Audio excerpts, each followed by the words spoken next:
ఓయమ్మనే తేళ్లతోటి ఎట్లా ఆడుకుంటాండ్రు చూడుండ్లా.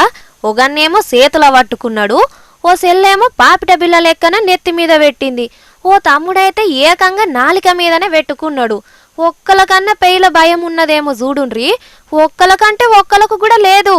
ఆయన భయం ఎందుకుంటదుల్లా. కర్నూలు జిల్లా కోడుమూరు కొండ్రాయుడి కొండ మీద ఎలిసిన కొండలరాయుడు ఆ ఎంకన్న దేవుడి ప్రతిరూపమాట ఈ రుచికాలు. అందుకే భక్తి తప్ప భయానికి తావులేదిడా. కొండలరాయుడు వెలిసిన ఈ కొండ మీద ఏ బండను బోర్లిచ్చినా కుప్పలు తెప్పలుగా కనబడతాయట తేళ్ళు. పాయిరంగ సెయ్యితోటి పట్టుకున్న ఏమనయాట. ఆగ చూస్తాండ్రు కదా. ఒకేలా పొరపాటునో గ్రహపాటునో కుట్టినా ఫరక్ లేదుల్లో. ఎందుకంటే కొండ మీద ఎలిసిన ఎంకన్న గుడి చుట్టూ 3 ప్రదక్షిణలు చేస్తే నొప్పి అడ్రస్సే ఉండదట. అట్లాని ఈ కొండకచ్చేటి భక్తుల నమ్మకం. గంత మైమగల్ల దేవుడట ఈ కొండ మీద ఎలిసిన కోనేటి రాయుడు. అందుకే యాట శ్రావణ మాసం 3వ సోమవారం రాగానే తేళ్ల పండుగ జరుపుకుంటారు.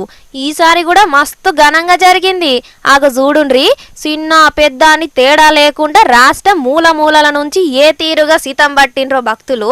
సానా చరిత్రే ఉన్నదట ఈ తేళ్ల పండుగకు. తరతరాలుగా వస్తున్నదట గీ ఆచారం. అటువంటి ఆచారాన్ని యాట శ్రద్ధ కొద్ది పాటిస్తున్న భక్తులందరినీ తారీఫు చేయాల్సిందే.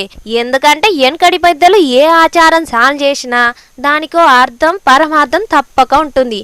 ఏమంటారులా పబ్లిక్?